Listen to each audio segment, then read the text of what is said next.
Hello Gemini, Sun, Moon, Rising, and Venus signs. Kamusta kayo?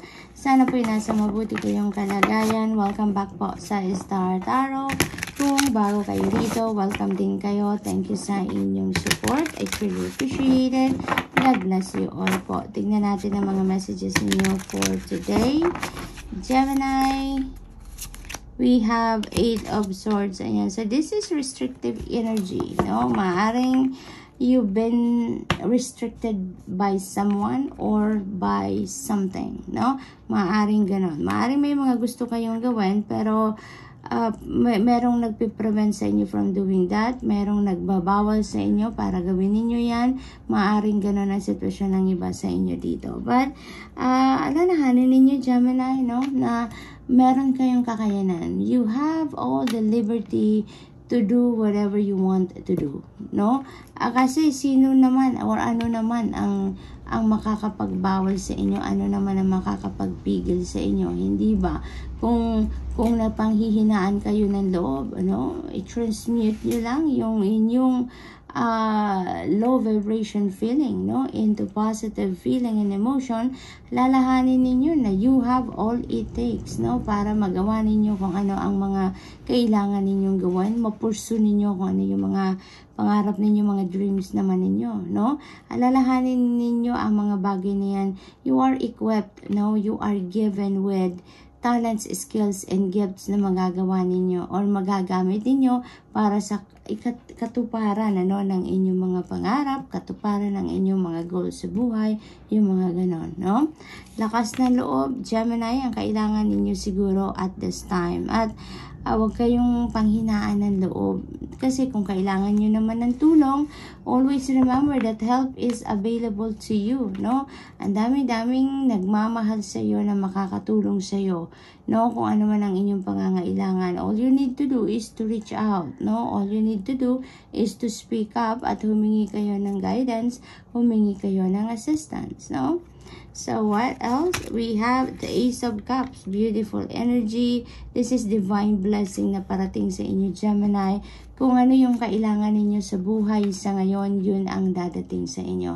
Kung ano ang kailangan ninyo, yun ang mag-show up, no, sa harap ninyo, Gemini. This is divine blessing. This could be in any area of life. This could be in love, no. This could be in relationships. This could be in a new job, new career, new business. It could be in any area of life, but definitely, Gemini, ano to, blessing ito, malaking blessing, no? At kung ano man ang blessing na to parating sa inyo, hindi lang ito para sa inyo, but this is also good enough para makatulong ka sa mga kapamilya mo and even sa ibang tao, no, na kahit hindi mo kilala, when they reach out to you, no, you have something to give, no? Yun ang ganap dito. And definitely, kung ano man ang blessing na parating sa inyo, this is going to give you an opportunity to start again sa kung ano man area ng buhay ninyo yan, no? Na magkakaroon ng parating na blessing. So that is really beautiful. We have the Chariot energy. Magtatagumpay kayo, no? You are heading towards tagumpay. You are heading towards victory dito, no?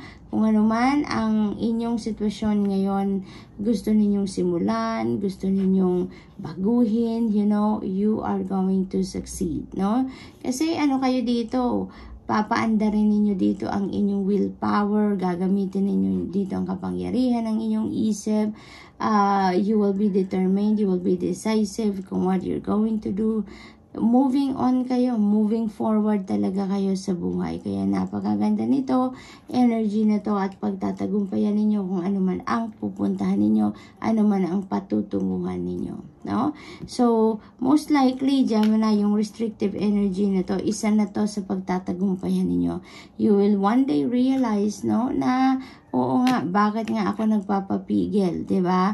Sa mga bagay-bagay o sa mga tao, 'di ba? Whereas may kapangyarihan kayo. You're going to use your real power dito para matalikuran ninyo ang restrictive energy na to. And you will be able to move on. You'll be able to move forward with your life. You're going to spread your wings and you're going to fly high. no? So, good luck to that, Gemini. We have Page of Cups. Napakagandang impormasyon ang parating sa inyo.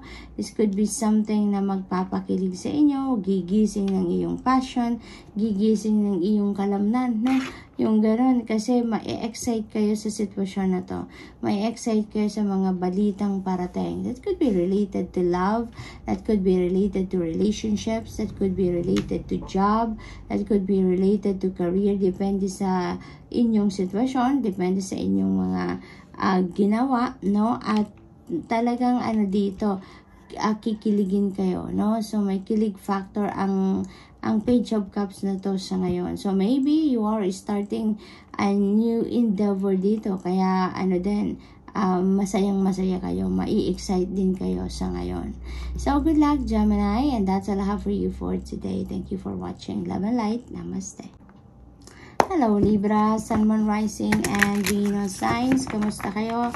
Sana po nasa mabuti kayong kalagayan. Welcome back po sa Star Tarot. Kung bago kayo dito, welcome din kayo. Thank you sa inyong support. I truly appreciate it. God bless you all po. Tignan natin ang mga messages ninyo for today. Kunin na natin itong naiiwan. We have Hermit energy. So this is the energy of Virgo. Maaaring may Virgo placement kayo sa inyong chart, or maybe you are dealing with a Virgo. No, Libra, this is asking you for solitude. This is asking you na magmuni-muni kayo, mag-reflection mode kayo sa ngayon, because maybe Libra, you need to know something, no? Maaaring meron kayong mga katanungan dito na hindi ninyo mahanapan ng sagot in the outside world, at hindi mo pala kasi yung alam ng inyong soul kung ano ang sagot, no? You know kung ano yung sagot sa inyong mga katanungan. So you just need to go deep within. You just need to tune in to yourself, to your higher consciousness, and you will find out kung ano yung kasagutan sa inyong mga tanong, no? What else?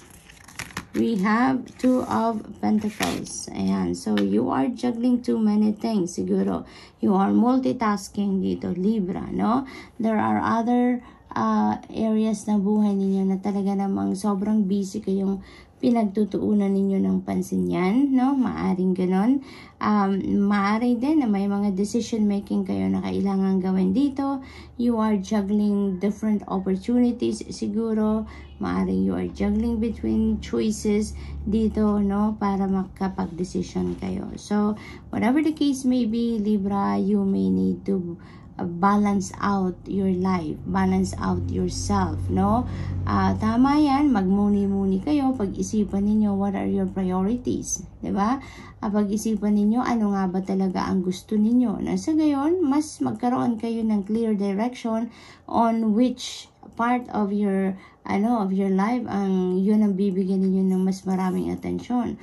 Or pagdating naman sa decision making, mas magkakaroon kayo ng clear path dito din na makikita, diba, kung alin yung dapat ninyong unahin, ano yung gagawin ninyo, no? Yung ganon. So, we have Three of Cups. Ayan. So, this is celebratory energy. There is a reason for you to celebrate dito. Maaring meron kayong mga achievement, accomplishment dito. Maybe may mga magtatapos na dito na chapter ng buhay ninyo. Maaring yan ipagtatagumpayan na ninyo. Kaya entitled kayo na mag-celebrate din dito, no? This is also possible na mga okasyon din ito na isi-celebrate. May mga mag-celebrate ng birthday sa pamilya, anniversary, mga ganon, no? Pagtatapos sa school, maaaring ganon ang ganap. It could also be that this is an invitation for you, no? Maaaring maiimbitahan ka sa okasyon ng inyong mga kaibigan, okasyon ng inyong mga katrabaho, or other kapamilya, no? But definitely, this is coming together, no? Of family or friends or both. Kaya, have fun, Libra, no? Makakatulong yan sa pagbabalanse ninyo ng sarili ninyo. Kasi, at some point, kailangan din natin na mag-unwind tayo, huminga din tayo, take a breather, from your daily grind, and ito na yung pagkakataon ninyo makapag-unwind naman kayo, no? Makapag-unload din kayo ng stress at makipagsaya muna kayo, makipag-usap muna kayo sa ibang tao nang maiba naman ang ninyo, ang pakiramdam kung baga, no? So, what else? We have 2 of Swords. Ayan. So, 2 of Pentacles, 2 of Swords. So, this is number 22. No? Meron tayong dalawang 2. That is 22. And that is a very important number. That is very powerful number because that is a master number 22. Okay? So, maaaring meron talaga dito kayong importanteng decision making na kailangang pagdesisyonan, kailangan ninyong gawin, Libra, kaya kailangan ninyo dito na mag-isip-isip, no? Pag-isipan ninyo yan. You really need to put yourself in solitude na sa gayon mas makapag-focus kayo sa mga bagay na kailangan ninyong pagdesisyonan, makapag-muni-muni kayo, you can dissect the situation itself, nang sa gayon mas magkaroon kayo ng linaw, no? Sa inyong isipan so that you can decide anyway, no? So, and also, you know, aside from pag-iisip-isip ninyo, you know, tune in sa inyong intuition, no? Mag-tune in kayo sa inyong intuition because malaking tulong yan. Malaking tulong ang divine guidance sa atin, no? Yung laman ng intuition natin, that is a direct message from the divine. Kaya, kung ano man ang kailangan ninyo ditong pagdesisyonan, I'm pretty sure na you are receiving downloads, you are receiving intuitive messages that can guide you dito sa gagawin ninyong decision, no? You just have to access the messages, no, from your intuition. So, good luck, Libra. That's all I have for you for today. Thank you for watching. Love and light. Namaste. Hello, Aquarius, Sun, Moon, Rising, and Venus signs. Kumusta kayo? Sana po nasa mabuti kayong kalagayan. Welcome back po sa Star Tarot. Kung bago kayo dito, welcome din kayo. Thank you sa inyong support. I truly appreciate it. God bless you all po. Tingnan natin ang mga messages ninyo for today. Aquarius, we have 9 of Cups. Ayan. So, this is a happiness, no, na babalot sa inyo. Magiging masayang-masaya kayo dito. It's because makukuha nyo dito kung ano man ang inyong gusto. Kung ano man yung wina-wish ninyo ay maaaring mag-come to fruition dito because this is also a wish fulfillment energy. So, meron ditong matutupad na pangarap kayo. Meron na kayo ditong pangarap na magmamanifest na sa buhay ninyo. Aquarius. This is also happiness dahil siguro ang iba din sa inyo is going to be falling in love. Maaring meron ditong papasok sa isang love and romantic relationship. That is also possible. Kaya yung heart chakra ninyo dito ay talagang ang tawag dito, titibok-tibok kung baga, no? Dahil din ang iba, maaring merong relationship din na mga ganap, no? Maaring relationship yan with your person. Kung meron na kayong dating karelasyon, maaring ngayon ay mas magiging masaya kayo, mas magiging loving kayo, yung ganon. Or kung wala naman, maaring kayo ay papasok sa isang love and romantic relationship. What else? We have 3 of Swords. Ayan. So, you know what? Ang iba sa inyo nanggaling kayo dito. Siguro in the past, nasaktan kayo, nagkaroon ng separation dito between you and your person. Kung yung person ninyo dito ang medyo nakadulot ng sama ng loob sa inyo or sakit ng kalooban, maaari din kasi nakaibigan or kapamilya, no, ang nagdulot sa inyo ng heartbreak na to in the past. So, maaring ganun din ang ganap. But you know what? Parang ngayon, you are already starting to heal, no? Magsisimula nang magkaroon ng mga tahi-tahi ang puso dito. So, maybe nagsisimula na kayo or nasa stage na kayo ngayon na papunta na kayo sa healing, kung baga, no? Maaring unti-unti natatanggap nyo na ang sitwasyon ninyo in the past na those things has to happen for some reason, maaring ganon. And ngayon, maari din talaga na yung pagdating ng bagong taong ito sa inyo, no, na maaring mag-o-offer ng bagong pag-ibig or maaring makikipag-reconcile sa inyo, that is also possible.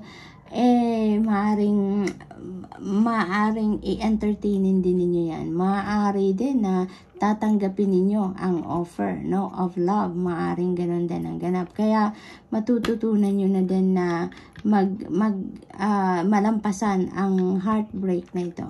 Matututunan nyo na din na mag-heal na kayo faster, kumbaga, dahil merong pumapasok, merong nag-e-enter na bagong pag-ibig. Maaring ganun din ang sitwasyon dito for some of you. But of course, this is not going to resonate with everyone, so just take as it resonates, okay? We have Queen of Pentacles. This is very nurturing and very prosperous and abundant energy. Kaya maaring iba sa inyo dito, Aquarius, talaga siguro focus ang iba sa inyo dito sa pag-aalaga ng inyong sarili na, no? Maaring you are focusing on nurturing your own self, loving your own self, no? Maaring after dito sa heartbreak na to, nagkaroon kayo ng realization na mas mahalaga talaga na unahin nyo muna ang sarili ninyo, mahalin nyo muna ang inyong sarili, no? Yung ganon. It is also possible that you have a very supportive energy around you, no? Maaring nandyan ang inyong mga kaibigan ninyo, maaring nandyan ang inyong mom, maaring nandyan ang inyong mother figure, kung meron kayong tinuturing na mother figure din, no? Maaring that is very supportive and very helpful of you, no?